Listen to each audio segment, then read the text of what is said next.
Andy Moore Honda of Bloomington. Know your role and shut your mouth, you jabroni! Fires upfield into the end zone, and it's caught. Jelani Woods, touchdown! INDY! A 43-point night for Tyrese Halliburton. How do you like that, partner? Galloway drives all the way to the hole, throws it off, got it! And Indiana's got their first lead of this contest. I mean, that's a goddamn Emmy winner right there. Now, from the Golf Club at Eagle Point Studios, here's your host, Jim Coyle.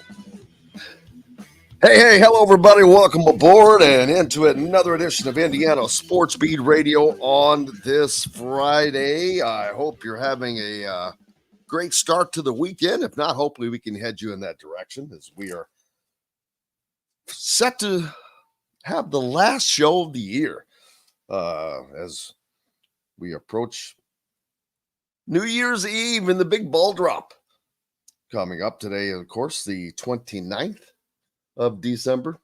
So wishing everyone an early happy New Year's. Lots to get to. Bowl Mania, of course, going on. Lots coming up. Lots happening. Lots is already happening. You've got Indiana basketball on tap for tonight as they will host Kennesaw State. Congratulations to Pat Kuntz, new defensive line coach for the Hoosiers under Kurt Signetti. He and his wife just had a new baby boy, so congratulations to the Kuntz family. The Pistons, man, they tie the longest losing streak in NBA history after they blow a late lead last night. 28 straight losses.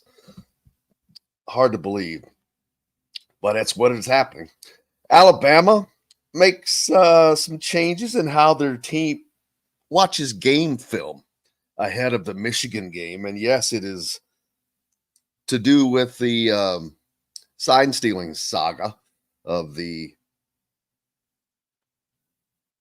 Wolverines from earlier in the season. The guys used to be able to take a game from home, watch it on their iPads and things like that. No more. It's been secured and locked down. So little I don't think that's gamesmanship, but just a little funny something to talk about. And ironically, I'm out of town at the moment. Before I head back, I just found out that FAU plays here tomorrow night, so I changed my flight. I'm going to go see FAU play. The Owls. They'll take on Florida Gulf Coast State, who played Indiana earlier this season. Little irony there. So, how's everybody doing? I hope you're enjoying your weekend between the two holidays, the holiday buffer. John, we've got to come up for a name for this week. Shoot, I did it again.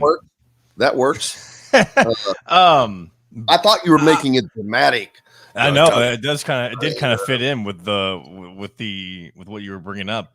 I know Festivus is already a thing thanks to Jerry Seinfeld, but I feel like that should be. That's actually thanks to Costanza. Okay. Well, there you go, Mr. George Costanza's dad. Well, thanks to him. I mean, Festivus sounds like it would be, if you didn't already know what it was, it sounds like it would be the week that happens between Christmas and New Year's. I agree with you on that. But we can't do that, unfortunately, because it's already its own thing. But because even though we know what it is, it does make sense because you've already had the final major holiday, Christmas. And so for the final week between that and New Year's, you have your airing of grievances to get purge all of the negativity out of your system for the year that was. That's not a bad idea at all. I've got to give you credit for that one. That's it sounds like you've put some thought into that. I don't know that I've thought about it until this morning, but I'll take it. Tanis says Shark Week and Hell Week are already taken. That's pretty funny. Oh man, that's funny. Yeah, Shark Week, it's gone. Arthur Costanza. His name was Arthur? Man, I don't think I would have gotten that, Herbal. Thank you. George didn't like it. George didn't like Festivus. Is that because he had to show feats of strength, or because he had to, or because Arthur had a lot of problems with you people? Let's see. Yeah. Heath pointing out Purdue losing one of their best players to the highest bidder, football player. Yeah, that's going to be the case. I'll have to pull that up, but their top defensive player from last season is he going bye-bye, unfortunately for the Boilers. See if I can get that pulled up. But Nick Scorton, yeah. He was the Big Ten sack leader from last season on Purdue's team, but he has hit the portal. He's going to visit Florida State, Louisville, Colorado, among others. So, yeah, he's going out and seeing what the world offers him. The Big Ten sack leader from last year has entered the portal Thursday. He plans to visit Florida State and Louisville, but is strongly considering Texas A&M, Missouri, Colorado, and Georgia. So he has his pick from the best. Texas A&M, of course, has a ton of money to offer. Colorado, Colorado's not there yet. You know, all this that was made of Dion and what he was able to do, and let's don't forget he took in a team that had been horrible, 1-11 year before, and just revamped it. So I don't have a problem with what he did, but it wasn't as it had looked like it was going to be after they won that first big game over TCU at the beginning of the football season. Things kind of found its level there for the Buffs over the course of the season. Of course, they were playing in a very, very difficult conference, so we shall see. But you got Florida State suing the ACC, as we've talked about. They filed a legal challenge to the ACC's exit fee, and that if they happen to win this, that would bring up, oh man, where do you go with that? Once you overturn that apple cart, what happens? Because, you know, unless they have found some kind of loophole in the current agreement, just where does the future of college athletics go? Does football break away and form a super, not one league, but just one super group? I hope not. I think all of us hope not. But it's hard to say. It's not heading in a direction that none of us really like to see. Where does Florida State go if they get out of the ACC? You know, there's only two options, the Big Ten or the SEC. Do you want to see Florida State in the Big Ten? They're going to go somewhere. I don't know. The Florida, it's a program that has obviously a good football program. Their basketball team has been good as well. So, but it's not a big TV market. So I'm not sure what all you get besides another team to split money with. But big events, that's what it's about. Big TV events. Looking forward to the program today as well on John Boy. Who all do we got on? I know Zach's on. That's right. We'll have Bob Kravitz also coming up here in a few minutes. And then I believe Casey Bartley from Boiler Upload will join us sometime in the second hour. Perfect. Number one Purdue Boilermakers. Yeah,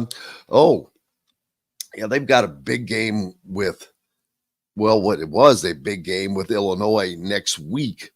That was the first big game of the conference season, and you know some shocking news for Illini fans. Their big playmaker Terrence Shannon has been suspended, I guess you'd say. He is being kept out of all team activities after charges of rape were filed against him in Kansas. So right now, Terrence Shannon, the Illini's arguably their best player, is not available to the team and probably won't be for the foreseeable future.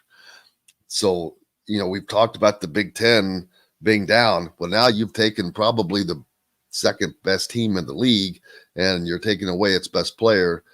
I think, did the Big Ten just get even a little weaker?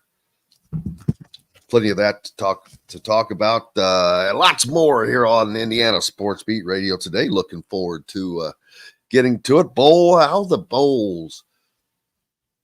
Last night we had the delicious Pop-Tarts Bowl. Did you catch any of that, Jim?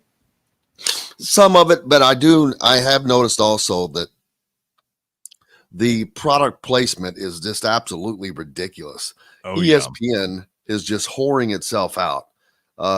They had the anchors on at like the halftime. They're eating Pop-Tarts. You got the Duke's Mayo thing, which I guess, but that's not, people, how people are not going to be sad to see some of that stuff go away. We talk about the demise of the bowls with college football playoffs coming. I gotta say, I feel like the whole Pop-Tarts gimmick went over really well for the most part. Now, it seemed like the players and coaches were into it for what it was.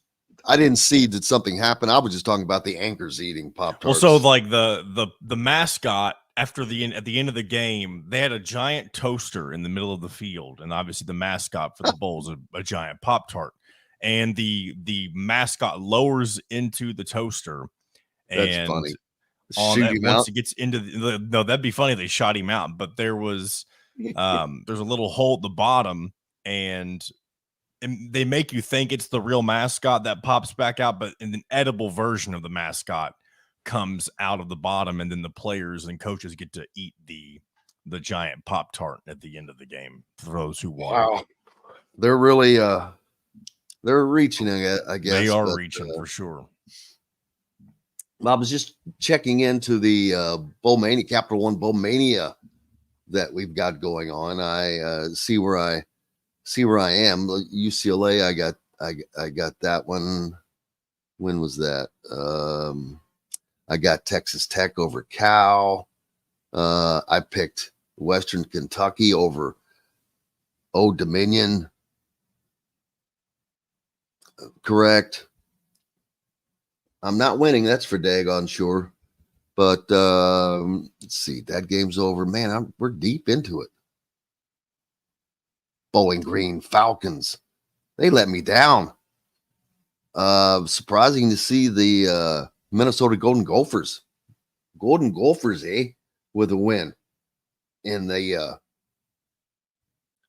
Quick Lane Bowl. Then you had the Serve Pro First Responder Bowl. Texas State won that one. Where? Kansas. I got Kansas. A lot of points in that game the other day, but that's been a few days ago now. And of course, North Carolina, that was yesterday. Louisville, South Carolina, got that one wrong. I got Oklahoma State beating Texas A&M, so I got that one correct. SMU, man, they got knocked off, upset by Boston College yesterday. I did not get that one right. And how about Rutgers? Rutgers with a big win last night in the Bad Boy Mowers Pinstripe Bowl, knocking off Miami, the Hurricanes, 31-24. You got to give a shout out to Greg Schiano and their crew. Hey, let's take a quick break. We've got lots more coming up here on Indiana Sports Speed Radio. Bob Kravitz joins us next, right after this break. We'll be right back to the Golf Club at Eagle Point Studios for more Indiana Sports Beat Radio with Jim Coyle, presented by Wow Food Group and Andy Moore Honda of Bloomington. In the market.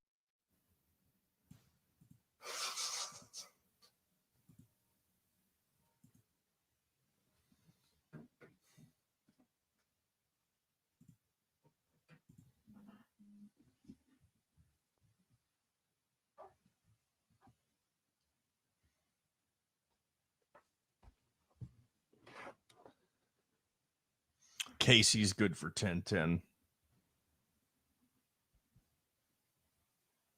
Oklahoma. They lost to Arizona last night. I watched the end of that one. That was late ending.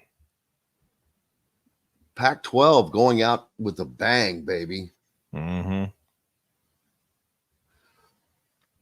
So does the Pac-12 count that as a win over the SEC or the Big 12? I would say it's based on the conferences of this year. I know I'm kidding, but so today your old Kentucky home Wildcats play against the Clemson Tigers. I still hate that Indiana didn't get to face Kentucky in the Gator Bowl whenever they faced Tennessee. I think that would have been. Oh, well. I mean, I know the Tennessee game was amazing, but it would have been cool to see Indiana Kentucky playing a bowl game because that's what it was supposed to be until Tennessee bitched their way into it. Yep. But it was a smart move by the Gator Bowl because Tennessee fans filled that place. Yeah, they did. And I don't think Kentucky fans would have filled because it was 80% Tennessee fans. You may have had more Indiana fans go, though, just because of the fact that it's Indiana, Kentucky, and they go and pull Bob. Yeah, but not that many more. Yeah, I mean, you're right. I was stunned. First of all, I was stunned at how many Indiana people I saw. I'm like, oh, my God, they got a great contingent. Until we got to the stadium. And as the stadium filled in, I'm like, holy sheep shoes. It was Happy Festivus, Bob. Oh, happy Festivus to all who would celebrate. Well, who doesn't celebrate Festivus? I have a problem with you people. I got a lot of problems with you people. We've declared that all of the days between Christmas and New Year's is the official Festivus for the to get all to purge all of the negativity for the rest of us. Exactly. Well, the feats of strength I'm prepared for. Oh, he's ready. He's rejuvenated and reinvigorated. Reinvigorated, yes. How has your holiday season been? It's been lovely. Went and hung out with some neighbors for Christmas. My kids are all out of town, so they clearly don't like us. It was good. How about you? Cannot complain. Just chilling and enjoying the week between. We've got to come up with a name for the week between Christmas and New Year's. It's just kind of a semi-dead week. All right, here we go. On that is brought to you by the Chop Shop, home of the Indiana football and men's basketball coaches shows.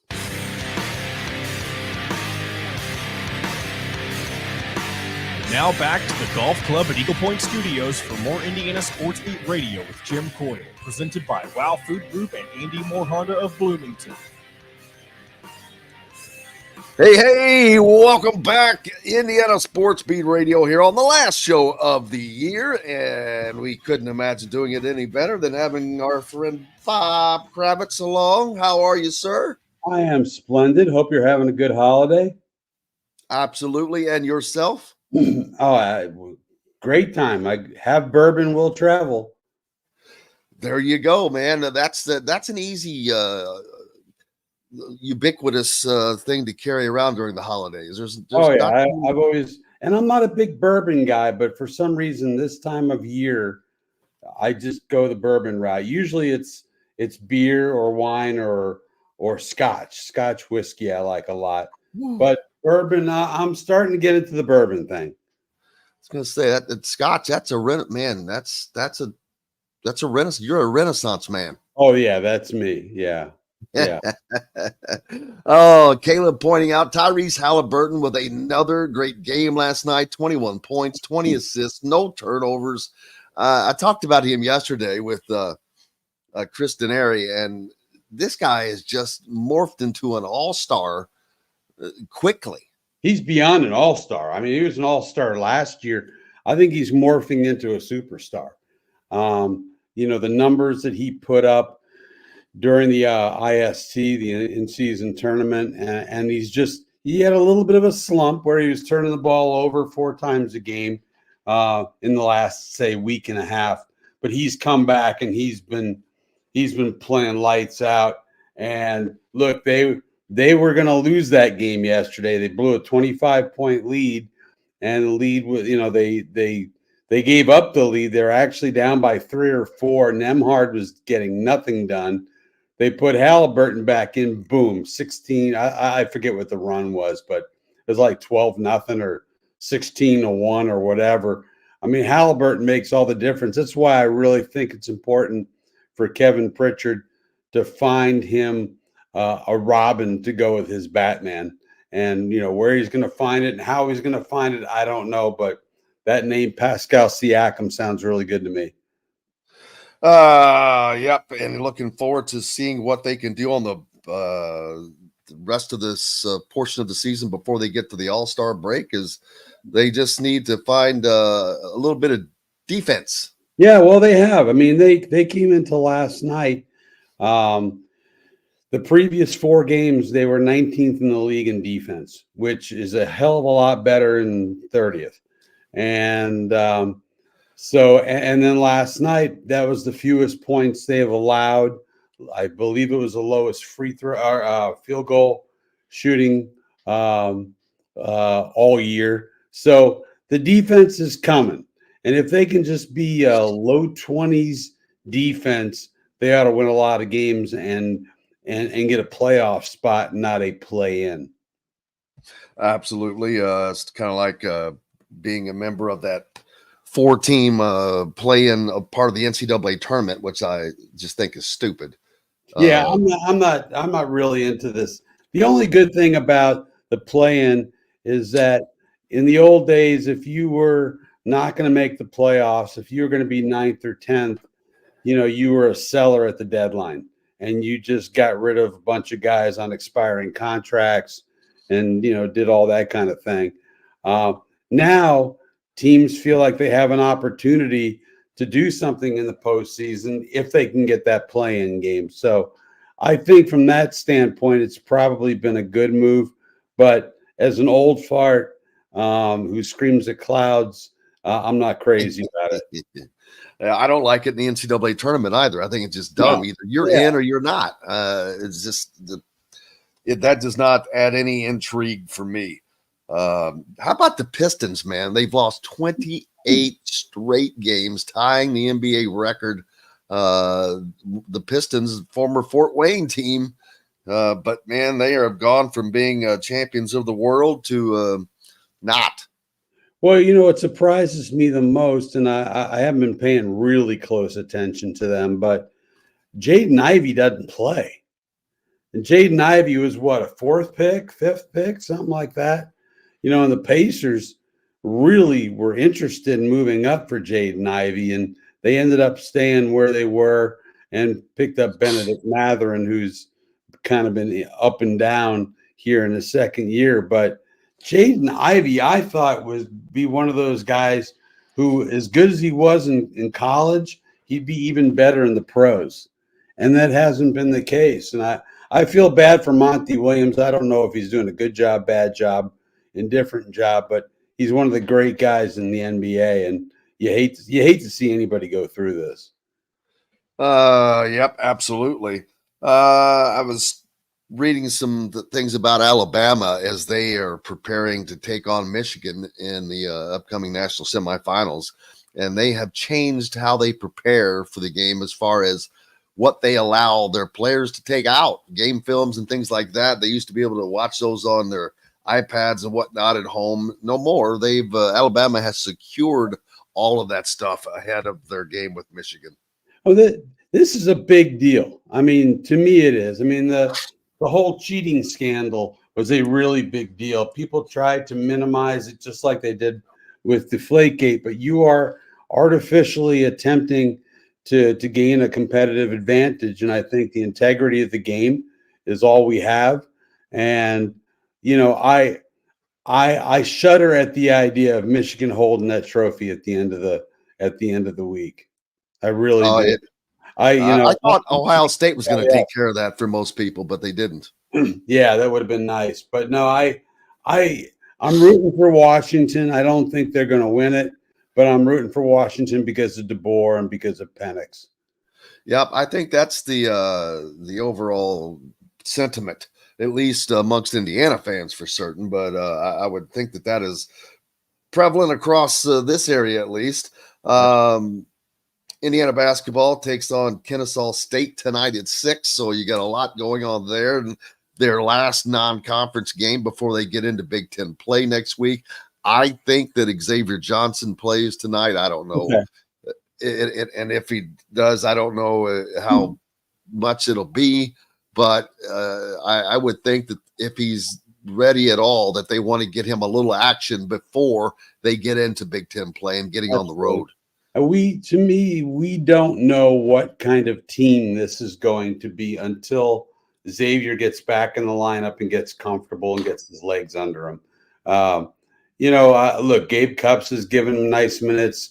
Galloway's done a pretty good job at the point when he's been thrown in there. But look, Xavier makes this team go. I realize they've got a great front court, but their back court is not very good right now. And but I think we'll find out just how good this team can be and whether it's an NCAA tournament team once Xavier gets back in the lineup and shows what he's capable of doing.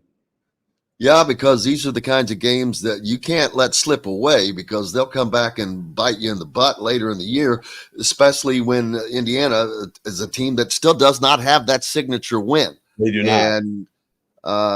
And they're really not going to have that many opportunities for the rest of the year now, other than Purdue, maybe a Michigan State for games to really shine, unless another team kind of pokes his head up and becomes someone in the Big Ten. But that Indiana they have to win any and every game that you're quote unquote supposed to win. That's exactly right. I mean, I look at them, especially the way they played their first 2 Big Ten games.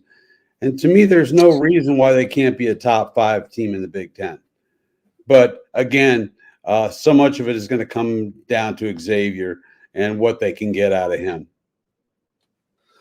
Absolutely. And we know what it looks like with Xavier as far as a player, but this is a different team that we've never really gotten a look at this team with all those parts in place. You've got Kel'el Ware was new. You've got Mackenzie Mbako who was new. So Mbako has been searching, finding himself in this. Kel'el Ware is kind of solidified, but teams have been kind of taking him out of the picture with double teaming and whatnot. And I think part of that is because they can do that when you don't have a guard like Xavier who is quick, who can get to the rim before you can bat an eye if you're going to take that defender away. Well, that's exactly right. They need somebody who can get into the paint and create, and that's Xavier. I mean, I just go back to 2 years ago when they were on the very cusp of making the tournament, in this case, the play-in game. And it was Xavier who really saved their bacon down the stretch and played really well, as of course, in the comeback over Michigan. And then who they beat Iowa beat them, but they had a nice run in the Big Ten tournament, which got them into the postseason. But yeah, I just feel like he's the head of the snake, and without him, we just don't know what kind of team they have. Absolutely. Indiana football, of course, just what a start to the Kurt Cignetti era. He had a great signing day on National College Signing Day, and the guys that he was able to maintain, to keep. Bob Bostad is going to have a good place to start from an offensive line portion next year, and that is something Indiana, both sides of the line for that matter, has not had that kind of a start for a while. So that's critical to Indiana, getting a couple of these veteran offensive linemen to come back, and that has been the case. And then with the multitude of transfers, specifically from James Madison, The line is pretty kind of set right now. I'd be more excited if they were transferring from Ohio State. Right. In JMU, I mean, and here's what we don't know. Just how good, what quality football do they play in that league? I mean, just because you would have been a stud at JMU, I don't know that necessarily means you'll be a stud at Indiana. So I think it's great that, he's got all his longtime buddies as coaches, and he's been very active in the portal. I don't think you can take anything away from him, but again, they were looked at as JMU athletes. Now, will they be able to play well and do things at the Big Ten level? That remains to be seen. But look, this guy, he says, "Google me, I'm a winner," and we'll find out. Yeah, and the quarterbacks room is very, very exciting for Indiana fans because, you've got Rhodes that's a veteran, but he's a veteran at Ohio, not Ohio State. Right. But a 3-year player is a 3-year player, but it's what's behind him that I think Indiana fans are excited about. You've got 4-star and Tyler Cherry. You've got Alberto Mendoza from Miami, Florida, whose brother is a quarterback at Cal. And so he's got the genes. This kid's a 2-time state champion in Florida. You don't just win a state title in Florida that easily in high school. So there's a lot going on in that room. Yeah. It would be so great if they could turn this around quickly. History says that's not real likely, but you're right. Their quarterback room is pretty deep. Is what would be going to a bowl game next year? Would that be considered turned around? Yes. Oh, Lord, yes. Winning 6 games and going to a bowl game, that would be, I mean, if you sat Kurt Cignetti down now, I think he'd take that right the hell now. He would take it. You kidding me? Yeah. Well, with the 3 non-con games they'll only have to win. Well, they'll have to win 3 out of the 9 conference games. Right. And if you take Michigan, Ohio State, and Washington out of that, you still have 6 games left that you have to find your way to win 3 out of those 6 is right. Where that very manageable schedule. So we'll find out what this guy's all about. We'll find out real quickly. But again, you saw what happened against Akron. So those non-cons are not gimmies, not when you're Indiana. What is your New Year's sports, not resolution, but what are you looking forward to this weekend? Sitting back, watch a bunch of bowl games. I watch a bunch of bowl games. I'm gonna write something this afternoon on Reggie Wayne and his Hall of Fame chances. He made the top 15 yesterday or the day before, I forget. I think he's a Hall of Famer. I think Dwight Freeney's a Hall of Famer.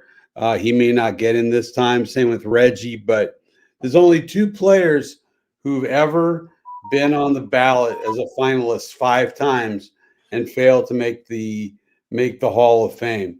So this is the 5th time for Reggie. So I think Torrey Holt has been waiting longer, so that might split some votes. But at some point, Reggie Wayne will join Marvin and Tony and Bill and Peyton and everybody else.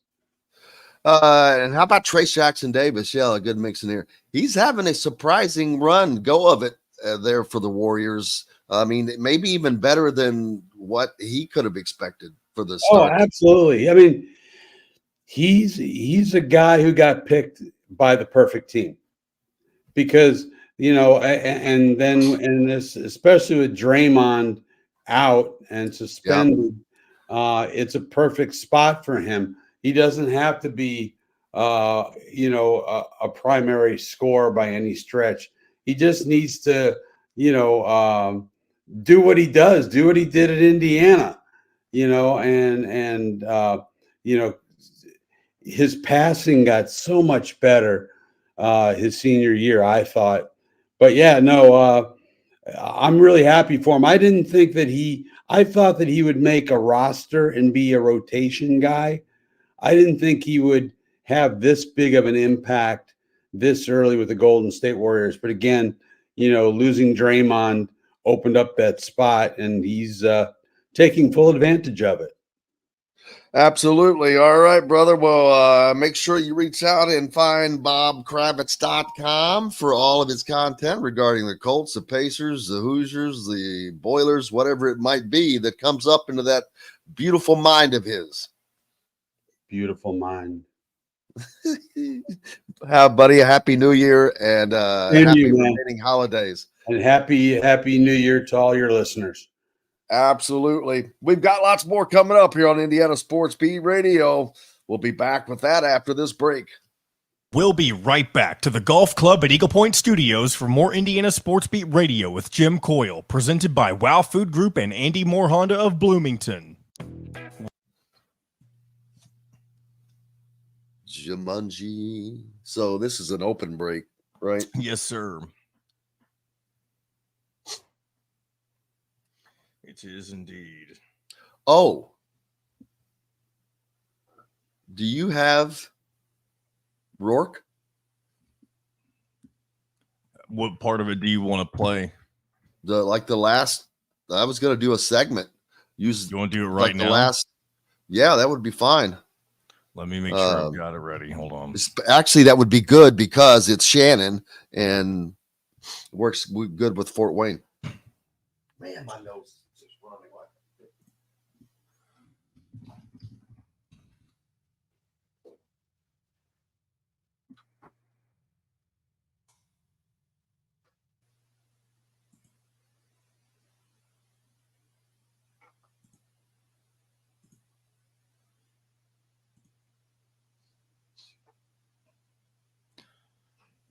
Let's see. How much of this can we play?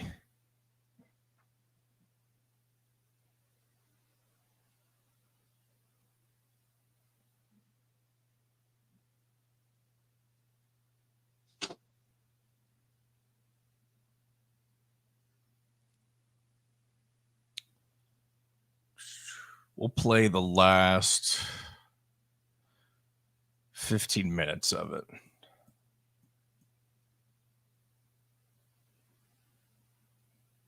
Yeah, that sounds good.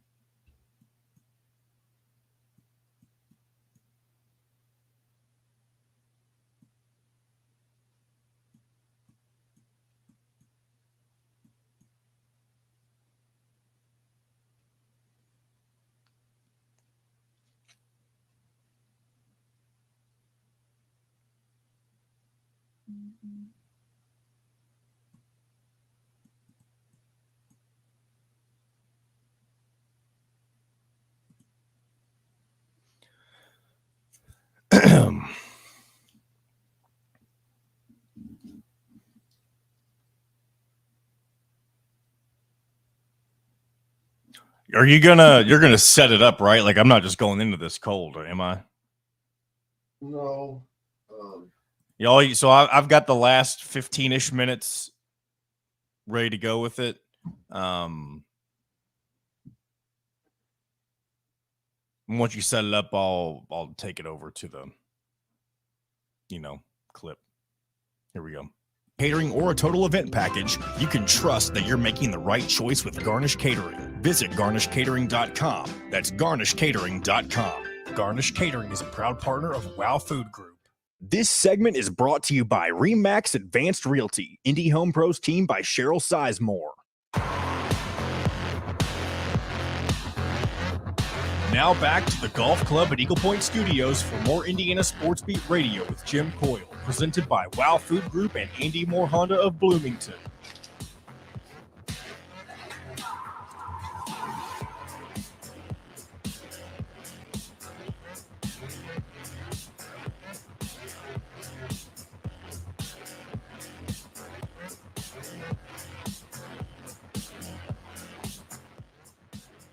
You hear Jim?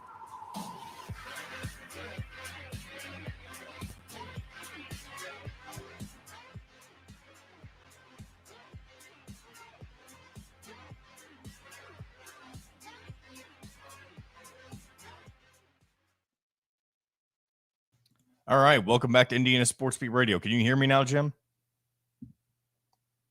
All right. I'm going to go ahead and set this up for us. Yesterday, our friend from Fort Wayne, Coach Griff, he spoke with incoming Indiana football Welcome transfer. back to Indiana Sports Beat Radio on this last show of the year. Hope everyone is having a great week and ready for a great weekend. We are very fortunate. Our good friend Shannon Griffith, we're trying to get we had Alberto Mendoza on last week, working on trying to get Tyler Cherry on soon. And then our good friend Shannon Griffith, who joins us each week, had an opportunity to sit down with Indiana's probable starting quarterback next year from Ohio, Curtis Rourke. And hope you enjoy this. I think you will.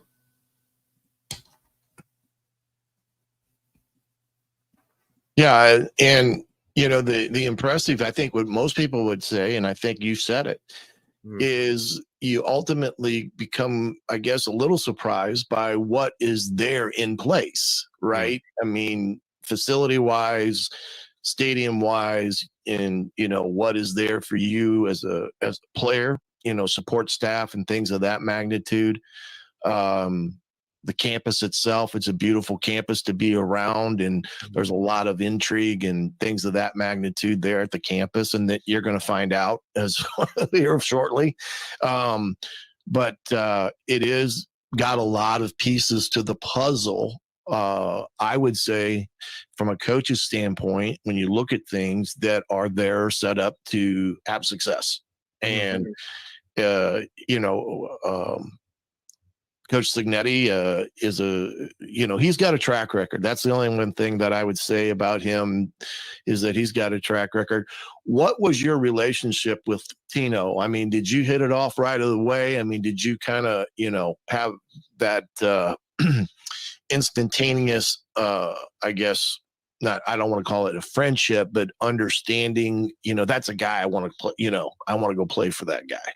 Yeah, I mean, it definitely, after meeting with him and talking to him a couple of times, I was like, this is someone that, not only do I want to work with, but someone that I can learn from. And I think he's got that great balance of, mutual respect, between the coach and the player, but also, he knows how to command a room and kind of teach what he knows. During our first conversation, and when I was on the visit, he kind of laid out the offense and gave a kind of sneak peek in his coaching style. And I just think it's very welcoming, and I just enjoyed the way that he coached, and I could see myself learning from him, not only this year, but in the future, and taking those things that because again, he's been around such great coaches and programs. So, I mean, he's absolutely got that track record as well. Absolutely. Yeah. And, the other thing is you're going to go from, a guy that was a starting quarterback. You're going to enter a room with, four other guys, two that are there now, and then of course 2 incoming. How does it feel like going back into that, earning the job mentality type of thing? How does that, from your perspective, is that, something that you look forward to competing against those guys, or, kind of give me a sense of that mentality walking into that quarterback room? Yeah. I mean, the competition is one of the big things why I love football, because it's a great competitive sport, and that's what helps me grow as a player and as a person. And so, I'm looking forward to the competition, because I know there's going to be great quarterbacks there. And I think every year that I've come into college, I've realized that there's great quarterbacks in that room every single year. So nothing's going to be handed to you, no matter how many years you started, how many years you haven't, right? And so I've tried to approach every single year as you got to win this job and not you got to maintain this job, right? And so coming in this situation, there's some great quarterbacks that have already been there. I know there's great quarterbacks that have just been recruited and going to come in and as well. And so it's going to be a really great room to be able to learn from the guys and compete with them and overall just as a whole room help elevate the program entirely. Yeah, I think that's the most important things of having good quarterbacks is that you have a great quarterback room, right? Mm-hmm. That competition, because you're always on, on point. You have to be. It's a constant daily competition in what you do and how you do it. So I appreciate that answer about, entering a room knowing that you're going to go compete and those guys around you are going to make you better as a quarterback and vice versa. Now you get to bring your top receiver with you as well, right? Talk about Miles, because he was a heck of a receiver at OU. Absolutely. We had I was very lucky to have the last 2 years really great receiving core through Miles, Sam, and Jacoby, and as the main guys, as well as Tyler Walton. But I think Miles brings something different, and I think a lot of the Hoosier fans are going to like what he brings. He's one of the best hand catchers I know. He's very strong and can run a route and get open. But he's a really great hands catcher. And I think he can also kind of surprise people with his speed sometimes, and that's always a plus. But I think the most important thing, or the best thing I like about him is the fact that he's a hard worker, and his character is one of the best, and I know that's why Coach Signetti liked him, and I just think that's a positive thing in what you want to do, especially when you're starting a kind of a program and building that up. Having that character, and Miles brings that for sure.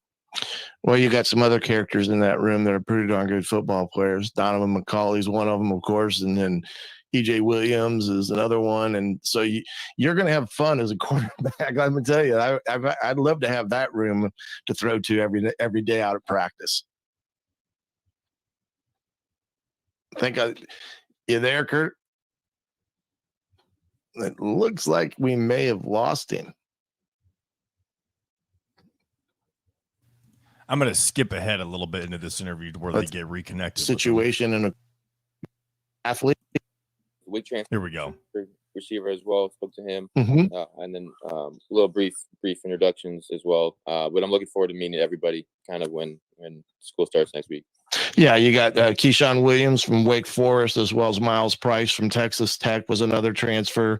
The Zach Horton, the big tight end from James Madison, which I'm sure you'll get familiar with what they like to do as an offense. And then, of course, some big boys up front that are coming back and transferring as well. And coached by, I call it a legendary coach, Coach Bob Stead, the offensive line coach there. He's a very good offensive line coach in the Big Ten and very well known for his technical teachings and getting offensive linemen ready to play in the Big Ten.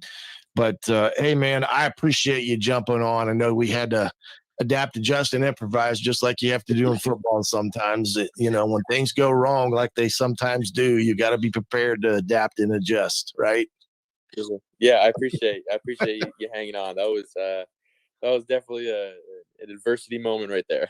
That's right. That was a kill audible right there in the middle of the interview. We had to kill it and find another run play to run. So I appreciate it, Curtis. I wish you all the best. I'm sure I know a lot of Indiana fans are looking forward to watching you come in and compete and see what all happens with this Indiana football team. But you're absolutely correct. Coach Signetti's a guy that just getting to a bowl game is not going to be something that he's shooting for. He's shooting for something more than that. And I hope it's a special ride for you. And I'll try to stay in touch with you throughout the year. But good luck. And I know you said you have a fiance, right? Yeah. When's the wedding date? That's in February, so it's coming up. Next February or this February? This February. Oh my goodness, you're gonna something days away. Yeah. Oh my goodness, is she ready to be in this whirlwind with you? Oh yeah, she's been great. She's been great the whole process. She's excited to be a Hoosier affiliated, I guess. Now, is she an OU grad? Yes, sir. Yeah. Okay. She's an OU grad, but she's had aunts that are IU grads. So there you go. Oh, so she's probably a little bit more aware of Indiana than you are in some respects. She was going into it. Yep, she was. Yeah. Well, I wish you nothing but the best, young man. And I'm sure the people that get a chance to tune in and watch this tonight or later will find out exactly what Indiana's getting in the quarterback room. And that's a gentleman and a young man that defines student athlete, getting your degree done and chasing a dream. And I wish you nothing but the best chasing that dream, and look forward to watching you play this year. Yes, sir. I'm looking forward to it. Thanks, Coach Rip. All right, buddy. Good luck. Tell Coach Haynes, that's your defensive coordinator, I gave him his first start in college football. So I have a great eye for talent. That he can't do any special blitzing when you're, whether it's 7-on-7 or 11-on-11. Tell him that I told him that. He'll get a kick out of that because I used, offensive coaches running those drills are always advantage offense. Don't give those defensive guys any leeway because they'll bring some type of blitz that you're not ready for. That's right. That's right. I'll let them know. All right, Curtis. Hey, safe travels and good luck this spring. I know you're excited to look getting involved with everything, but best of luck, young man. Thank you. Can't wait. Thanks, Coach. All right, buddy. Thank you. And that was our good friend Shannon Griffith talking to Curtis Rourke, Indiana's presumed starting quarterback next season. Nothing is guaranteed. There's no promises made, but he's coming in as a 3-year veteran. How about some neat little things we learned there? First of all, will this be the first time, I'm going to have to do some research, that Indiana has a starting quarterback that is married? Isn't that something? What a tidbit. I mean, getting married this February. So when he plays for Indiana next year, he's going to be a married man. That's a little wild, but it also shows a couple things, that I picked up in that listening to Shannon, and that Curtis, he's already got a degree done. So he's getting married. This is a mature kid. This is a mature guy. So I know that he's not coming from Ohio State. It's Ohio, but a lot of times, man, maturity matters. And Indiana is definitely getting a mature guy in that. And what more would you want in the quarterback's room with all those young guys next year than a guy like that can just be a good mentor? I think Indiana's getting off to a hell of a start. But some cool little bits of information there. We've got a lot more coming up here on Indiana Sports Beat Radio. Zach Osterman will join us next, and Casey Bartley a little bit later on. We'll be back with it right after this break. We'll be right back to the Golf Club at Eagle Point Studios for more Indiana Sports Beat Radio with Jim Coyle, presented by Wow Food Group and Andy Moore Honda of Bloomington. In the market. Hey, what were you delayed at the beginning of that segment? Yeah, I couldn't hear. Because I sat there, I was like, he's sitting in front of the camera, but he doesn't know what's going on. I could not hear it. I had taken one of my earbuds out and sat it down when I left the room for a minute, and it won't be difficult to edit and stuff. I was just like, what's going on here?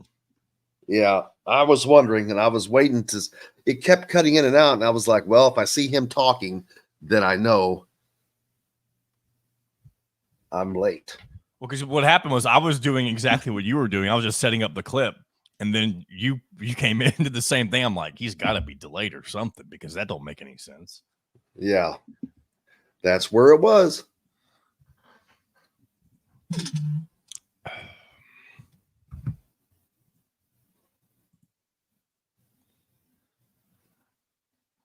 And it was Frank. Zach might be Costanza. late coming on, but he might not be. He did let me know that he might be running a bit behind.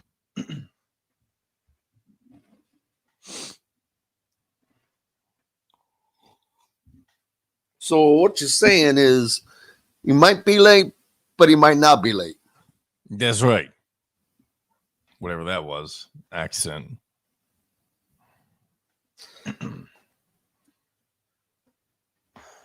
I might be clean shaven on Monday when we do our first show of the year. I haven't shaved my face all the way off since 2019. I'll have to turn my camera on for that.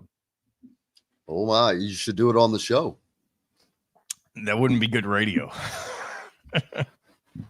Well, if you cut yourself, it might be. It'd be very difficult to do. To cut yourself? Well, to shave and make it be the way I want it to be, I guess. And also have good audio with it. Now, I think what you should do, though, is play around with it. Oh, gosh. First, take off an area where you leave these big mutton chop sideburns. Like funky design, and then like a who knows, you can just as you're taking it down, you can make designs on the way out.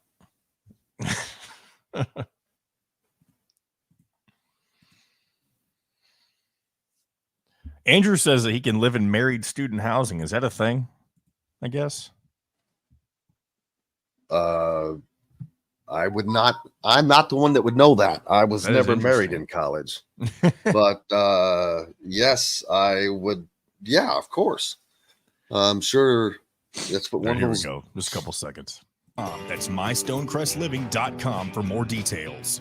This segment is brought to you by Hank's Pizza Mac. Now back to the Golf Club at Eagle Point Studios for more Indiana Sports Beat Radio with Jim Coyle, presented by Wow Food Group and Andy Moore Honda of Bloomington.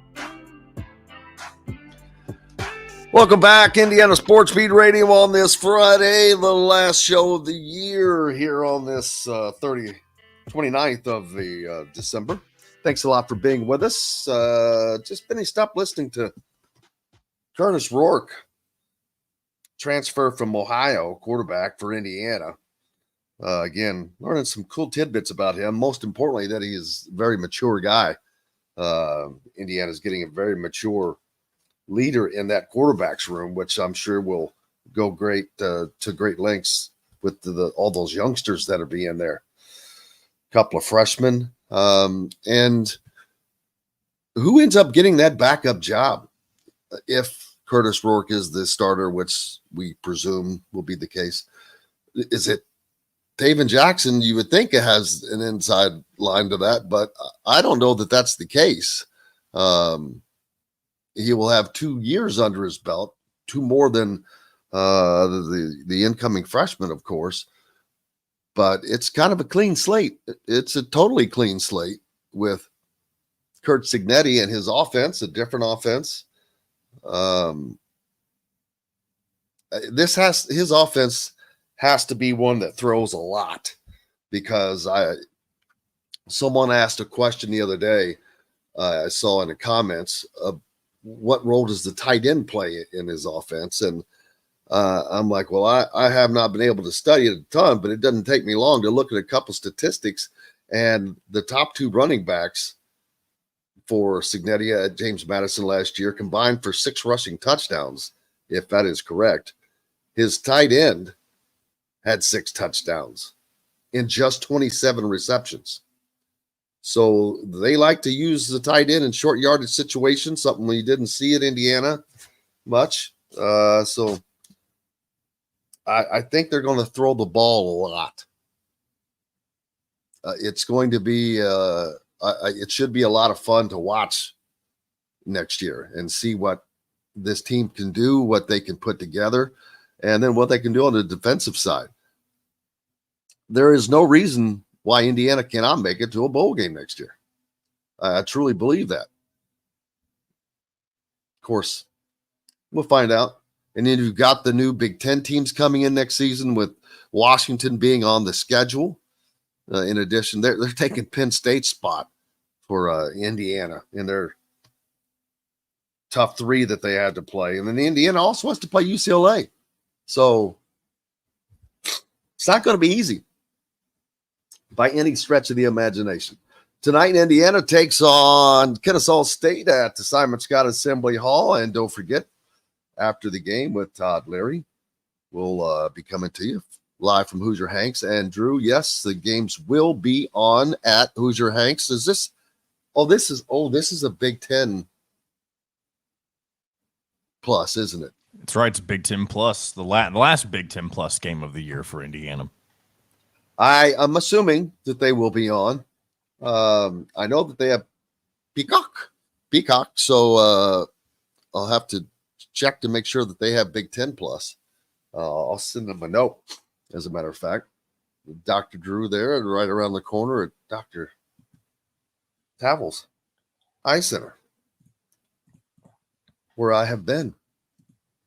These weary old eyes always need some work done on them. Let's see. We got any comments or questions? Jalen Lucas. Yeah, that's a question. He's still in the portal, and that doesn't mean he's coming back. It doesn't mean he's leaving. It means he hasn't found a spot yet. And partly because he's a specialist. He's not a running back. And although he did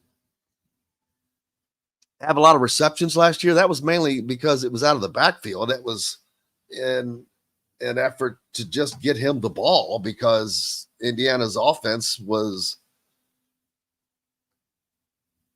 lacking, I guess you could say, a little bit in certain things. Where does he end up? What does he end up doing? Is he, as far as being in a high octane offense, he'd have to play like a slot back or something, but he's not your typical wideout. And he's definitely, like I said, not a running back. So he's kind of a tweener. I mean, and then there's nothing to say that somebody might not pick him up just because of his running skills, running the ball back, but it won't be returning punts, obviously. So that means he's limited there. He was taken off the punt return team because he fumbled it a couple of times. So someone, and that kind of gives you an indication if he was Indiana's best offensive player, and you would have to assume that's what Indiana thought, that he was their best offensive player. That's where Indiana's offense was. A guy that is still, faster than Grease Lightning. He's still looking for a home.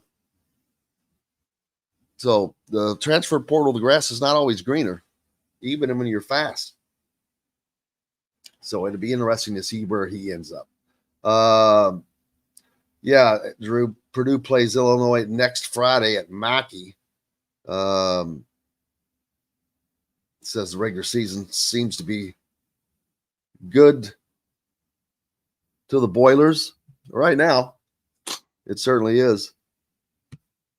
Herbal says that he's still surprised that Tom Allen went and took a DC job with Penn State so quickly. Well, the thing there is that opportunity is an opportunity, and this is what Tom Allen said, and I completely understand.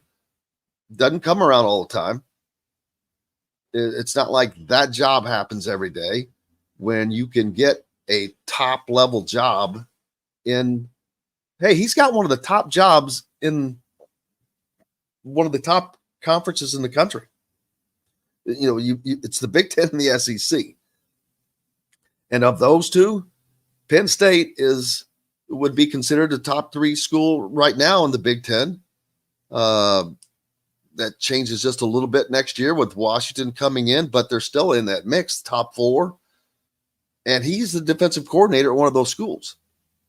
So he has one of the top jobs in the country. Arguably, He's got a better job now than he did. I know that on paper he doesn't as head and coach. Financially, that doesn't.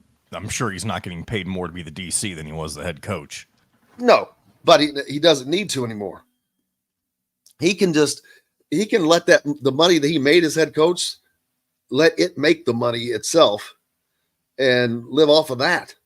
But he's not. He gets, I'm sure I don't know what he's being paid at DC as the DC there. But it's not more than I doubt that it's more than he made his first year as head coach at Indiana, which was $1.8 million. But I'm not sure how far off it might be, because those guys, they don't make bad money at those schools. And he is an experienced guy that they got. So it would be interesting to see. But yeah, I'm not surprised, because another thing that Tom Allen said, and as a matter of fact, if you had that clip that I sent you, the very beginning of it, he kind of addresses it.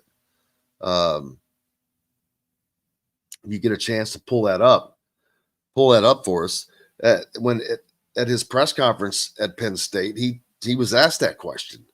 Why are you getting back into it so quickly? And he basically just says, this is what I do. I'm a football coach. Can you imagine Tom Allen sitting around the house? Nope. I can't. Too much. He's just too much going. He's just going 1,000 miles an hour.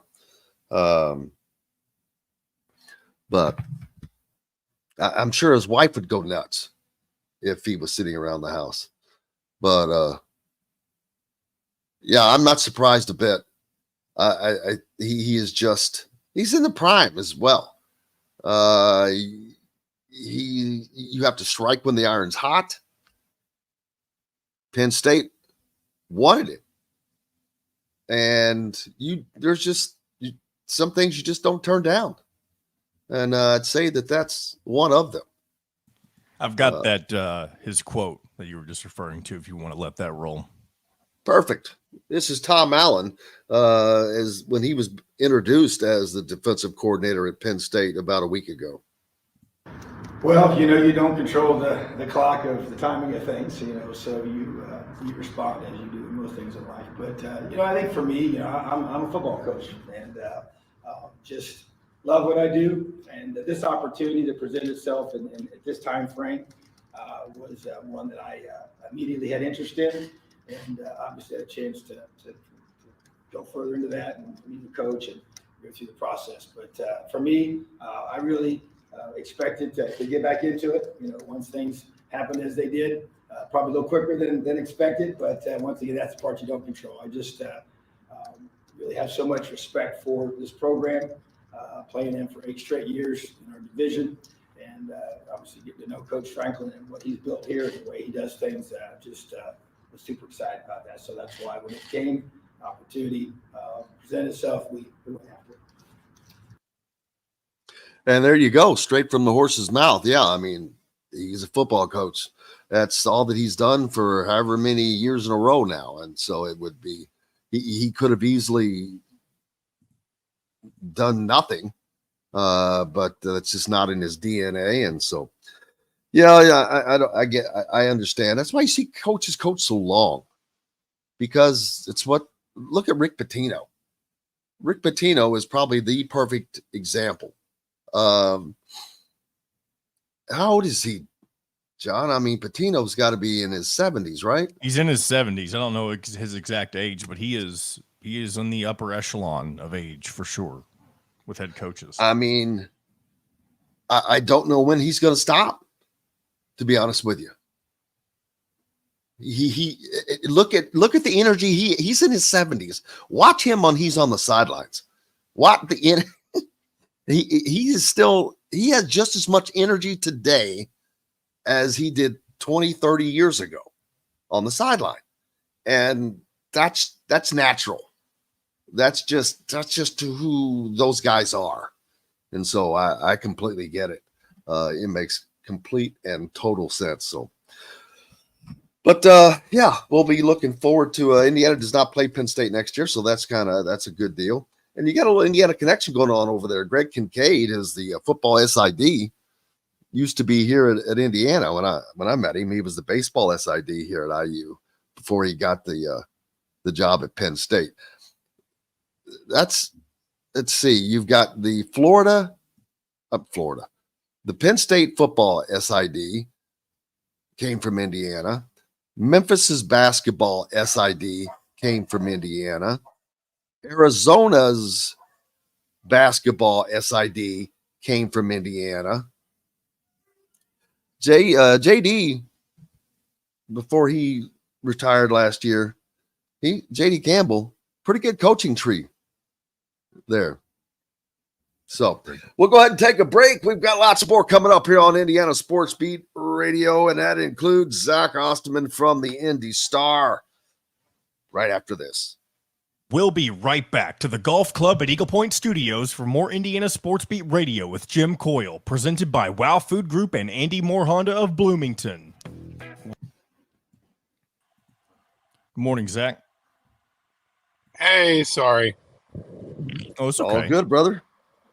Merry Christmas. Happy New Year. You too.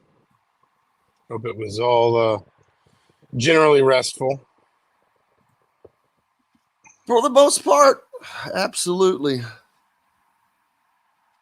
How about yours? Oh, it's always fun with the kids, I guess. Yeah, I mean, it's, it's chaos. It's never really restful, but it's but it's fun. So we had a good one.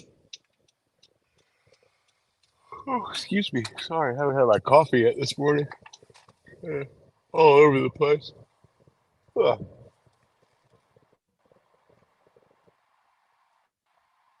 Zach, did you see any of the Pop-Tarts shenanigans last night? Shenanigans. I love shenanigans. With the Pop-Tarts Bowl? What? Did you see any of the shenanigans of the Pop-Tarts Bowl with the mascot and people eating it after the game? And it was just interesting. Did he cut out on us? You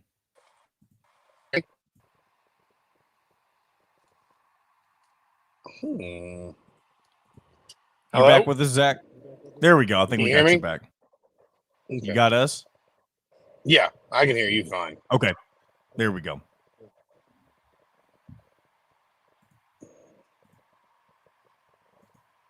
Oh.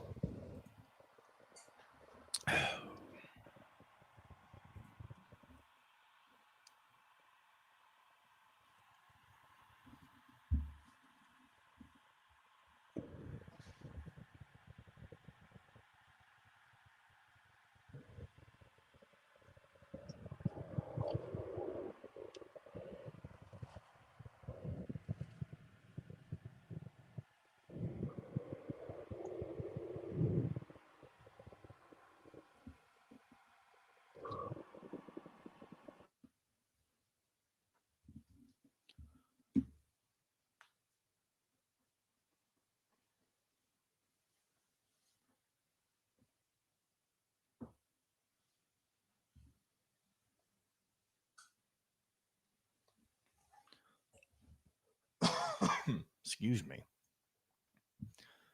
All right. I'm going to go ahead and bring us back in. In Bloomington, and is your one-stop shop for high-quality meats, bakery items, and now fresh seafood. Chop Shop Market and Table has the largest selection of in-house made products around and everything you need to make a gourmet meal at home. Or pick out a tomahawk steak or a grouper filet and enjoy it cooked to perfection in Chop Shop Steakhouse. Chop Shop Market and Table, a part of the Wild Food Group, is your butcher, baker, and fish house, no matter where you live. This segment is brought to you by Bubba's 33 in Clarksville and Evansville. Pizza, burgers, beer.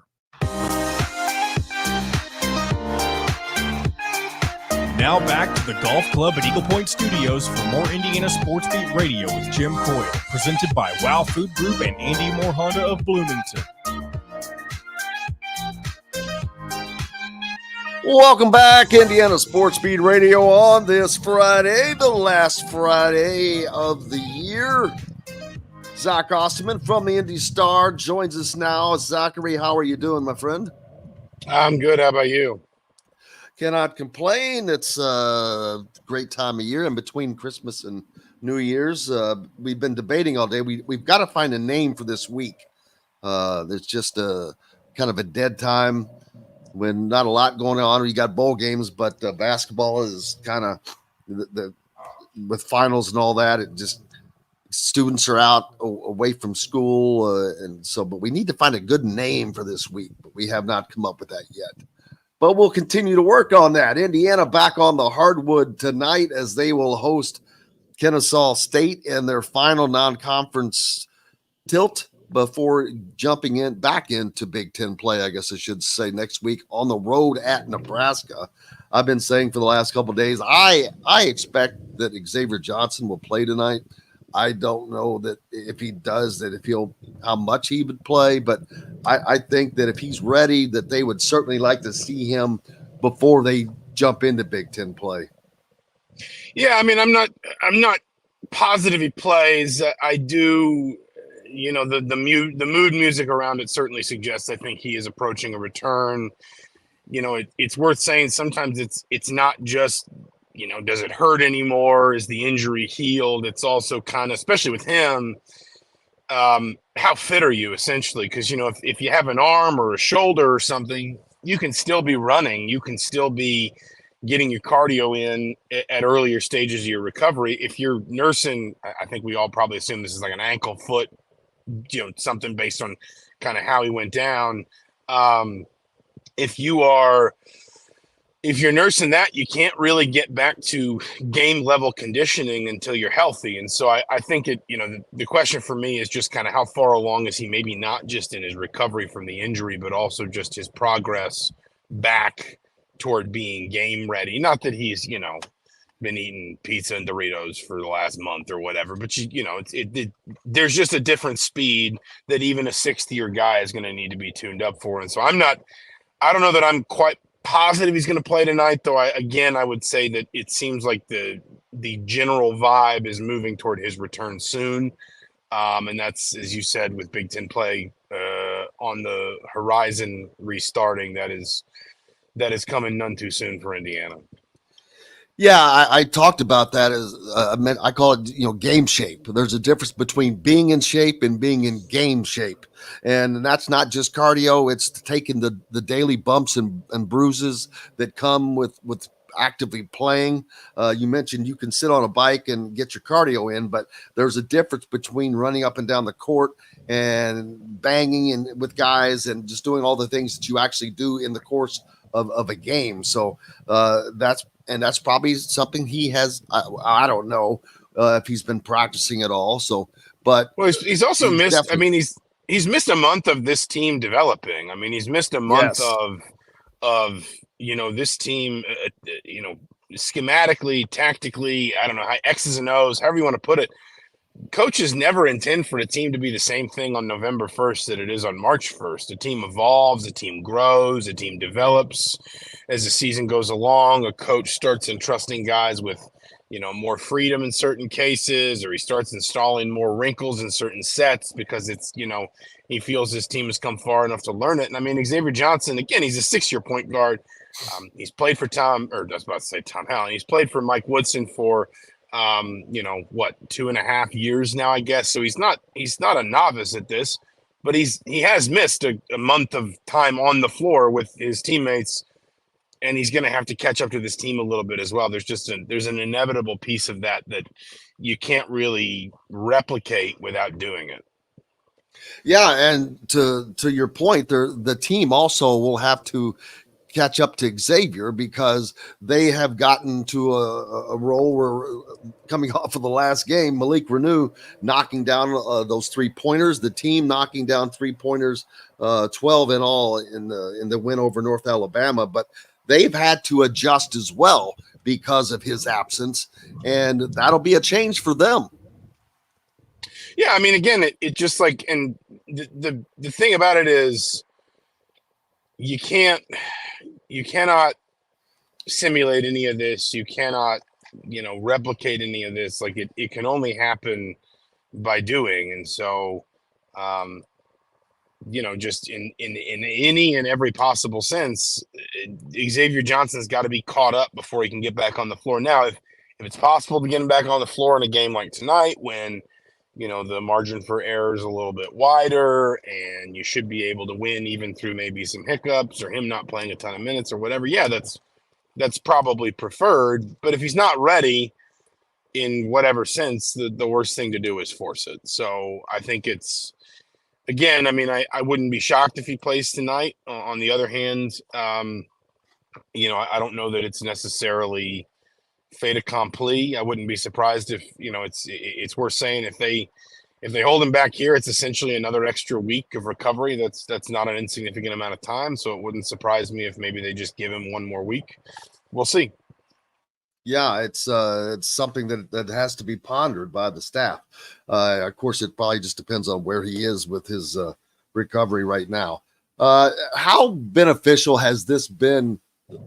It's hard to consider injuries beneficial, but it was beneficial last year for Jalen Hood-Schifino, and there has been benefit for Gabe Cupps this year, and to a degree to Trey Galloway as well. In Xavier's absence, they have both had to step up in different ways. Yeah, I mean, I would probably, time will tell. Obviously, I would probably say it, at least for the moment, it feels more important for Galloway. I think, I don't think he would ever say this. I don't think he'd ever blame anything on this, but I think we could all see Galloway was maybe not quite his best self earlier in the season. I don't know, was it trying to force too much? Was it embracing a larger role? Was it balancing the responsibilities of being a captain? I think he has really grown into a larger role in every sense. I think he's rebounding the ball a little bit better. Obviously, his assist numbers are really good. You can point to some of his scoring numbers, not least in the Kansas game. I don't think you're ever going to expect him to score 28 points a game, but and listen, sometimes I'll also totally admit, sometimes reporters will read stuff into this and it just turns out the guy had a bad ankle and it wasn't bad enough to not play, but he was fighting through it and now it's better. And, we can attach all kinds of meaning to things that don't really have much, but one way or another, I think it does feel like it has brought out gradually the best in Trey Galloway. And if you can, strike that balance as Johnson comes back with between, sort of making sure that a sixth-year point guard with all the creativity and influence that Johnson can wield is getting what he needs with, maybe an expanded impact from a player like Galloway, then that just makes you a better team. And I think, Cupps is important too. I think, the one thing I would say is I think Gabe Cupps had probably already proven a certain level of ability to hang defensively, in crunch time and key situations. I think you'd already kind of gotten a sense for what Gabe Cupps could do. And Mike Woodson himself has said, hey, I didn't necessarily intend to be playing this kid 36, 37 minutes a night as a freshman. That's a lot to give him in a short space of time. But, I think he's handled it well. And now if you can get Xavier Johnson back, then suddenly your bench gets a little stronger too. And the outlook for Indiana, we're been waiting to see because we don't know what the Big Ten is going to look like still. We know what Purdue is. We thought we knew what Michigan State was, but we had to readjust that. And then the rest of the league is still a big question mark. Yeah, I think for the moment anyway, if you're Indiana, obviously nobody should be worrying about the league. They should just be worrying about themselves. That kind of goes without saying. I do think from Indiana's perspective, you've gotten yourself off to a decent little start here, 2-0. You are in a maybe a better position than what your other non-conference results would have suggested in terms of the UConn game, the Auburn game, but being able to no matter kind of where those teams were when you played them, being able to get that 2-0 start against Maryland and at Michigan is really useful. And now I think if you're Indiana, you can't turn down any opportunity in the Big Ten. You haven't done anything really. I'm not trying to be overly critical, but you're not going to come out of the non-conference with anything particularly meaningful from a tournament perspective, other than a decent strength of schedule number. There's not going to be any quality wins there. Your best win is probably either going to be, Harvard or maybe Morehead State. That's obviously not much. You're going to have to do a lot of work in conference play to shore up your tournament resume. And that's certainly maybe taking the opportunity against a Purdue or an Ohio State, but it's also looking at a Nebraska on the road and saying, hey, this is still a quad one win. It's not the most impressive thing in the world, but Michigan's a quad one win on the road. Nebraska's a quad one win on the road. If you can find your way to, I'm trying to think of, other teams like in Illinois or somebody like that, and obviously Illinois' got a whole separate situation going on that we won't get into, but, there's got to be some quantity and some quality from Indiana in the Big Ten if it's going to do what it needs to do to get where it wants to go from a tournament perspective, because the league is not loaded this year. And so there's not really a game that Indiana can kind of turn its nose up at in the league this year and say, we don't have to take this one seriously, because it's going to need all the help it can get. Yeah, and we don't have to jump ahead well, I guess we do. Nebraska, when they do jump back into Big Ten play, that's on the road, and that is not going to be an easy game either. That used to be a win, kind of one of those games you'd think would kind of write down as a win, but Nebraska has played well enough that that's not a mindset you can go into Lincoln with now. No. I mean, I think Nebraska is frankly probably in the same boat with Indiana, maybe even a little bit better situation. I think Nebraska has every right to legitimate NCAA tournament ambitions right now. Now, can they do what they need to do to get there? We'll see. I mean, that's, I don't think they're in if the season ended today, although I'll admit that I purposely tune out bracketology until about Valentine's Day, because it's all just so projectable until then. But Nebraska is also a great example of, and I'm sure Mike Woodson, if he were here, he'd say, well, we're not getting past Kennesaw State, whatever. But Nebraska is a great example of a game that Indiana's got to look at it and say, that's a good win, and if it's not going to go at the top of anybody's resume, probably, maybe, I mean, we'll see. But if you win away at Nebraska, 5 times this year, that's 5 quad one wins. And the committee's not going to say, they got to find 37 at-large teams. Like, the committee is not going to sit there and say, oh, well, some of these quad one wins are more impressive than others when they're considering whether they want to make you an 8 seed or a 7 seed or whatever. They're just going to say, yeah, your resume looks good. The quantity is there. And you're going to need some quality too if you're Indiana. Again, you don't really have much of either right now. You're going to need to put a couple big feathers in your cap, but you're also just going to need some, just like some sheer numbers, and Nebraska absolutely is kind of one of those.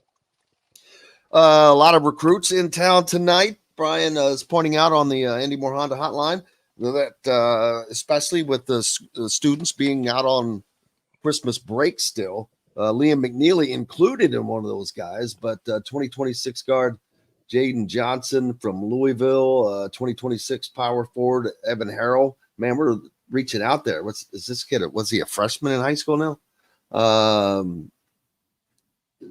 He's from Carmel, rather. So several guys, Brayton Mullins, in attendance tonight. So Indiana getting on to probably one of the last opportunities where you get to host a group of potential recruits.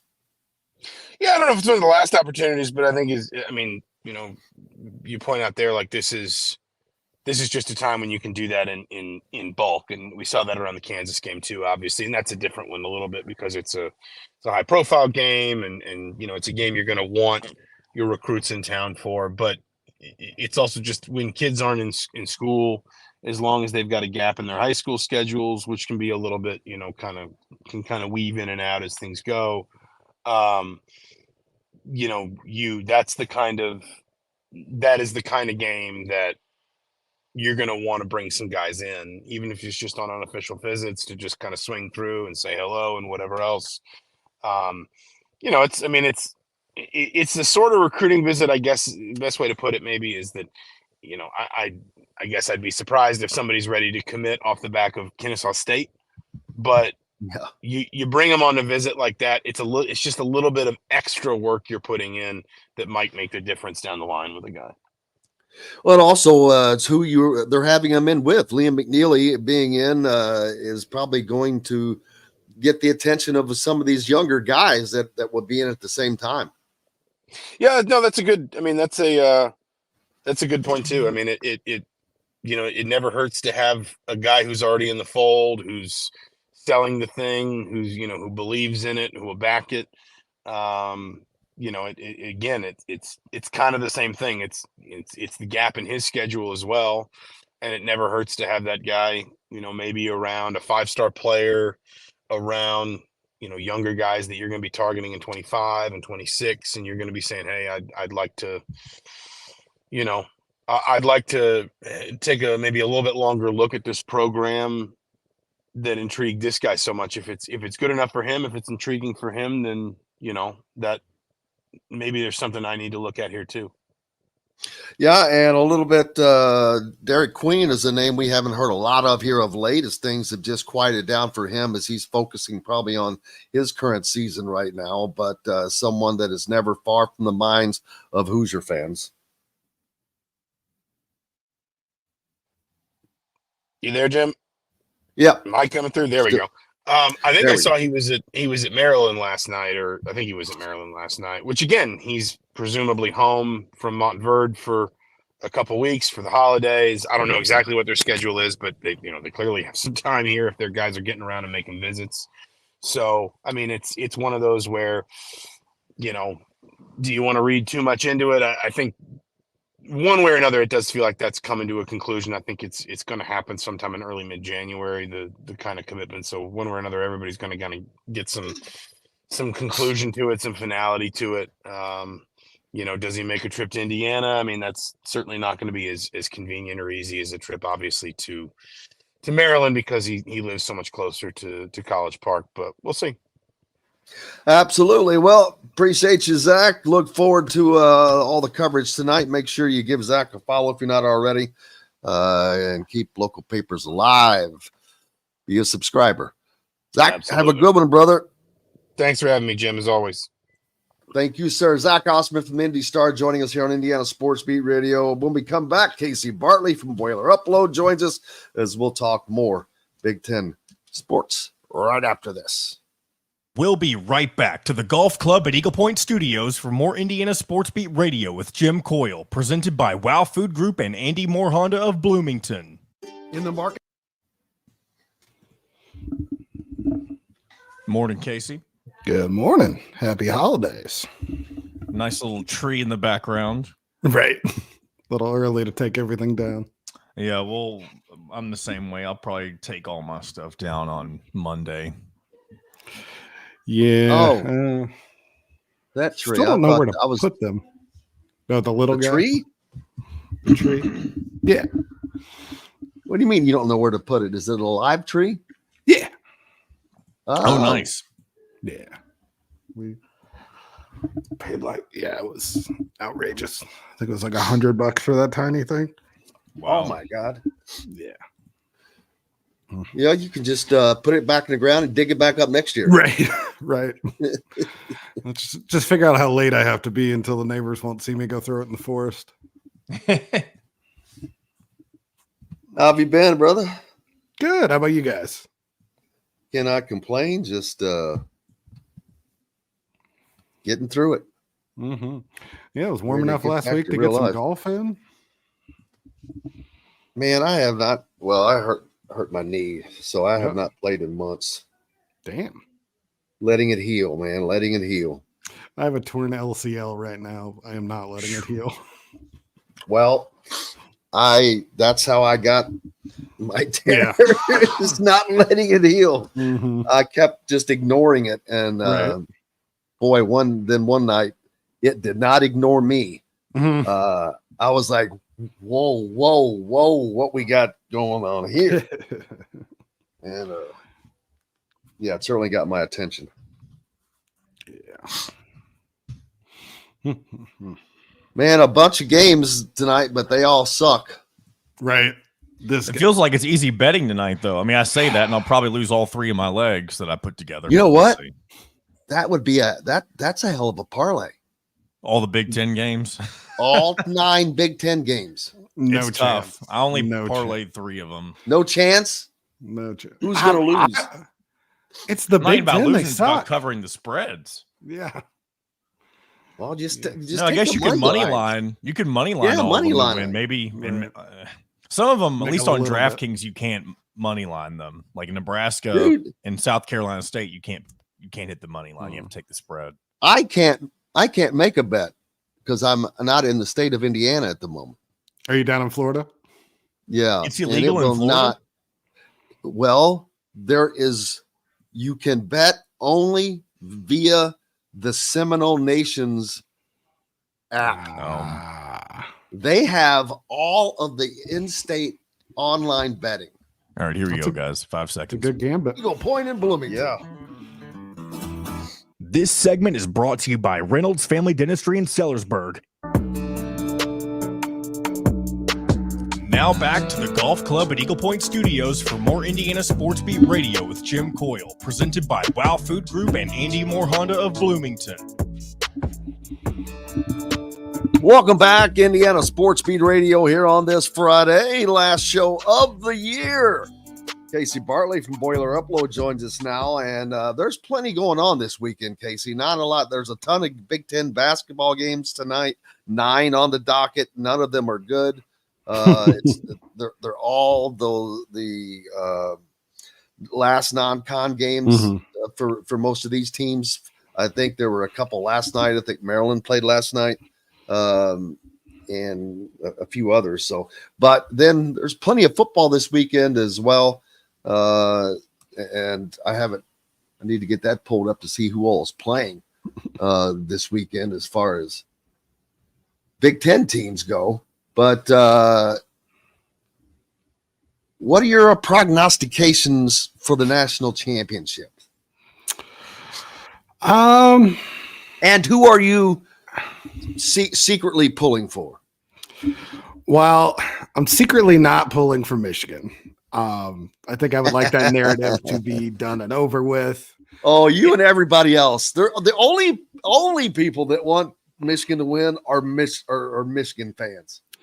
Yeah, Jim Harbaugh has somehow pulled off the magic trick of making Alabama the most liked team in a bowl game.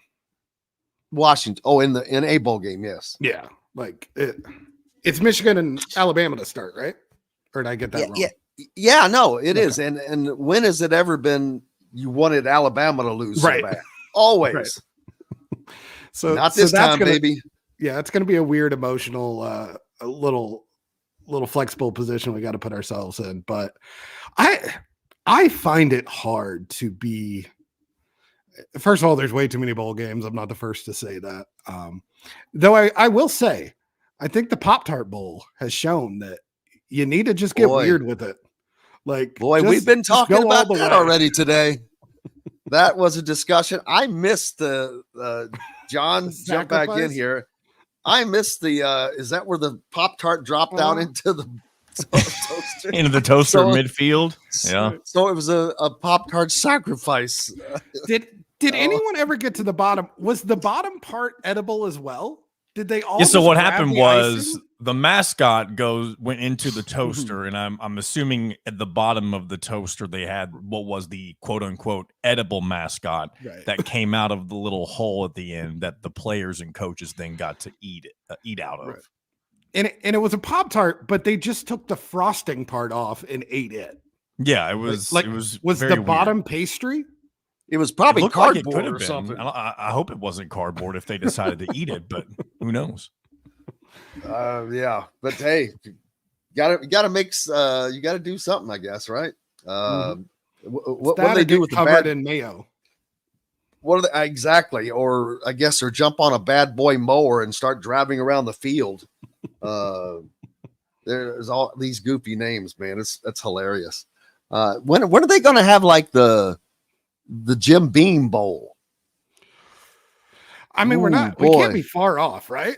Can you imagine getting doused in a cooler full of Jim Beam? Well, the only problem is not all the players are 21, right? Well, I'm talking about the coach. The coach gets they jump some bourbon on the the coach at the end of the game. Yeah, that I mean, would you've be got hilarious. you've got everything else, so why not? Who won the Pop-Tart Bowl? Did North Carolina State or Kansas State win that? Oh, I do. Did we care about that part? Let me see. No, I was just Kansas curious. State I won saw it. 28-19 over ranked NC State. How about Rutgers pulling off the big win up in New York over Miami, Florida? Well, part of the problem with bowl games right now is with half the teams sitting out roster wise. Like you don't know what team is winning, like which team's showing up. Is it just which team has starters? Like it's hard to really know about the outcome. They're more of an exhibition than, any game during the season. And it's sad because it used to be, and it still is fun, I guess, in a way. But I mean, it was fun to watch the kid from USC the other night. Comes off the bench, throws 6 touchdowns. Right. Not a bad night for him. But then there's some good games today. You've got the Taxslayer Gator Bowl with Clemson and Kentucky. Clemson should win that one. You've got Notre Dame playing against Oregon State. The Sun Bowl down in El Paso. And then the AutoZone Liberty Bowl, Memphis and Iowa State. That also happens this afternoon. So Ohio State and Missouri tonight. Oh, that's tonight. Why is it not on here? Cotton Bowl Classic. Cotton Bowl Classic. Now, see and how many times is Ohio State going to be an underdog in this game, as they are right now? Right. I mean, if you're Ohio State, it's probably hard to get up for a game that's not a playoff. Obviously, it's not where they wanted to be or expected to be. Well, you don't have your quarterback that you played with all year, number one. You don't have Marvin Harrison Jr. It's not even the same team. Right. So how is, I understand we're going to go to 12 teams with the playoffs, which is great. But what about the rest? Right. These opt-outs are not going to stop. The transfers are not going to stop. The portal's not going to close. So is this what we're left with now for from now on for these bowl games? Yeah, they're not really bowl games as much as showcases now, right? Like, look at some pieces that we have for next year. Here's some guys who didn't get shine. So in one way, you can make it compelling. You just have to work harder at finding out, all right, who are these new guys that we're not familiar with that get a chance to step up on a stage that, in theory is elevated. I don't know how many people are actually, tuning in at 2:00 today to watch Oregon State and Notre Dame play, but it's an opportunity for young guys, which I think is fun. It's just, you kind of have to change what you have to change what you know about bowl games. Like it's not, Drew Brees going up against Kansas State defense and Roosevelt Colvin going up against a top 5 team. So it's just, it's altered expectations now is what we need to get used to in college football. That's like college football desperately needs as many games that matter in the postseason. So the 12-team playoff will certainly improve that. Yeah, that will greatly, and it'll be a lot more interesting than waiting for a Pop-Tart to jump back out of a toaster. But that's always secretly been the issue with bowl games, right? Because like you're winning the game for like there's no prize, there's no benefit, you're not getting draft picks, you're not getting you're winning the bowl game, and if there's some legacy attached, I suppose you get that. But even you get a ring, maybe get a ring, get a ring. Show off at parties 30 years later. You don't even have to win to get a ring. I don't think. I think you get one just for participating. Careful. Participation rings now. Participation rings. Oh, man. Big Ten basketball also, like I said, tonight, 9 games on tap. Indiana is hosting Kennesaw State in their final non-conference tussle before they jump into it again with Nebraska next week. Xavier Johnson, whether he plays or not, is what has been the kind of storyline there. If he returns tonight, or do they wait one more week? Because that's exact. Osterman was on just earlier, and he pointed out, that's a whole nother week. Are they going to try to get him another year of eligibility? I don't think so. I think that ship has sailed. But it's actually not a whole nother week, though. I mean, they play on the 3rd, I believe. Mm-hmm. So, but I think that he plays tonight, but I also don't know how much. And that is going to be the beginning of them having, they've been playing without him. He's been playing without the team, or he hasn't been playing with the team. So there's a lot Indiana's got to get together as they head into Big Ten play. Well, now's the time, right? Because, I mean, with the terrible Illinois news, the number 2 spot in the Big Ten is wide open. The Big Ten is desperate for any team to put any stretch of talent together. And I've never been big on this Indiana team, but like, it's hard to argue that their ceiling isn't as high as anyone else in the conference below Purdue. Like, there's nothing on their roster that says they can't get 2nd or 3rd in the Big Ten. And that will probably mean more an NCAA tournament than it should, but like, that should guarantee a decent seeding at least. And just be helpful, period, because this is a year where you probably need that little bit of extra help. And like you said, the Big Ten is not exactly flush with great teams. This may be, I mean, this is one of the weaker years in quite a few, I'd say. No, it absolutely unknown is maybe that's an unknown. There's so much unknown. It's like, well, what's Maryland going to be like? Are they going to be great at home and bad on the road again? What's Ohio State going to be like? What will Illinois be like? What's Iowa going to be like? There's a lot of unknowns. We know what Purdue is. Right. That's it. We thought we knew what Michigan State was, but we were wrong. But then were we right again? Yeah. So there's just a lot of questions yet to be answered. Yeah, there are. There has been a real lack of just talent coming into the Big Ten the last couple of years. Guard play is, I would say, one of the lowest points it's been in a while. And you just look around the league, there's not a whole bunch of guys that could really take over. Michigan State has 1 or 2, but they play very hard basketball. Tyson Walker lives on really tough shots. IU is a young team still trying to figure out what it is. Iowa, Illinois now, like, does their season completely just fold? I wasn't that particularly impressed with them beforehand. Even they have one good win. And people were wanting to kind of anoint them as challengers. And it really does feel like Purdue might run away with this one by 4-5 games, which is pretty unheard of. Yeah, I don't know if I would go that far yet. I mean, there's no doubt that everything keeps leading more and more in their favor, but there's always those games that you don't expect. I mean, there was 2 or 3 games last year that they didn't lose, but that they were very close games that were unexpected at Nebraska, the Ohio State game, but that always pops up along the way. There's just nights where, for whatever, people don't have good nights. Sometimes you can't explain it, but it's just going to be interesting to see who's the surprise team this year. Who are your candidates to be your surprise team of the year? Mine is Nebraska. Okay. I don't know if Wisconsin counts as a surprise team. I think they'll be up at the top.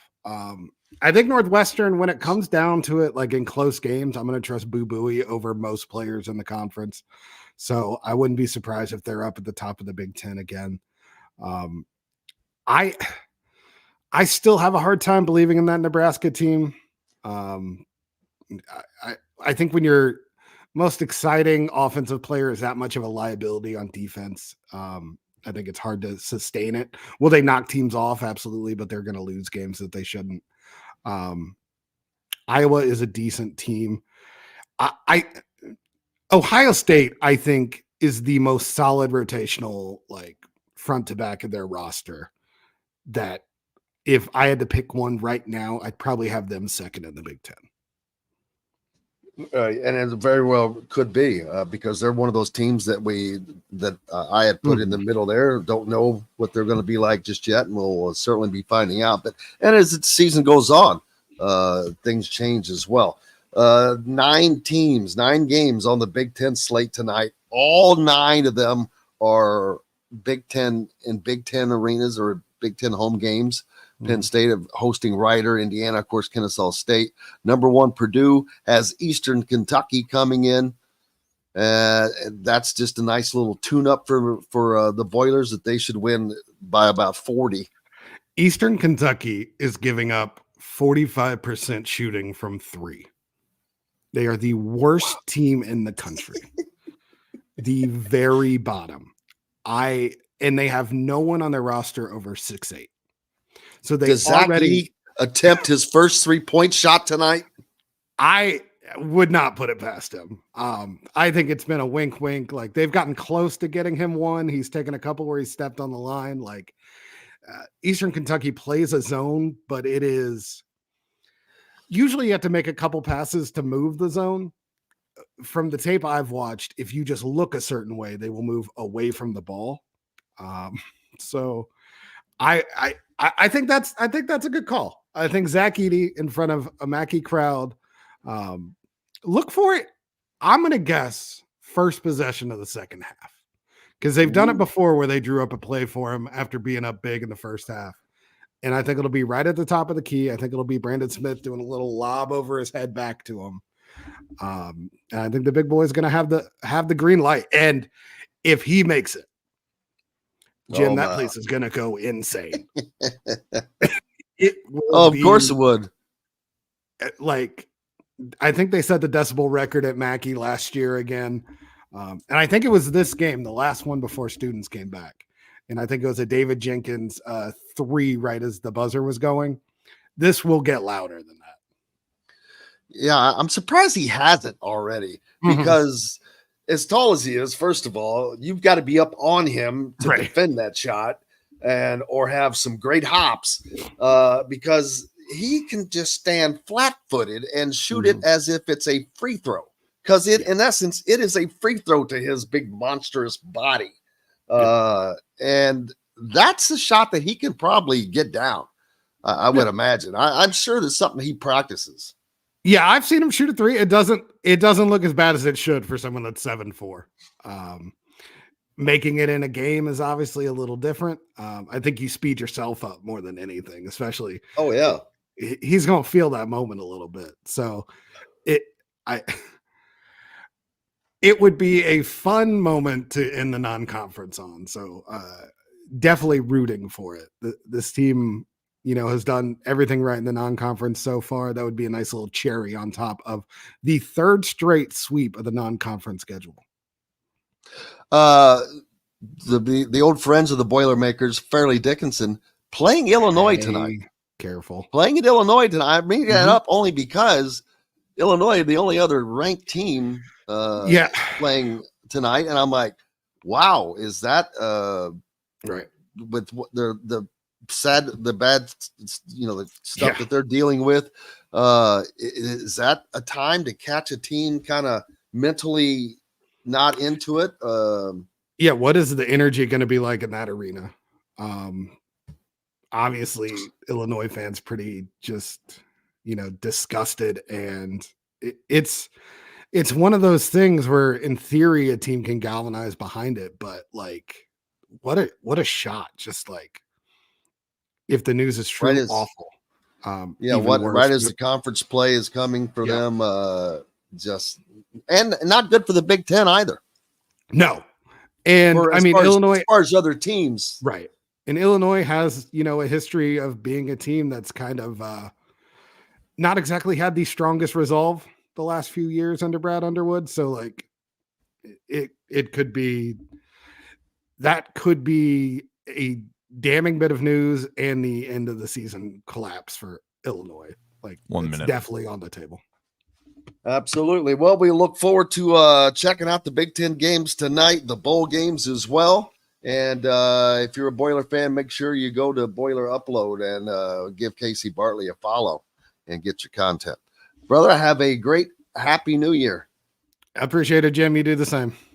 As you and all the other fans. Well, man, I can't thank everybody enough for being with us today. As always, the last show of the year, daily show. Don't forget tonight, Hoosier Hanks East after the game with Todd Leary.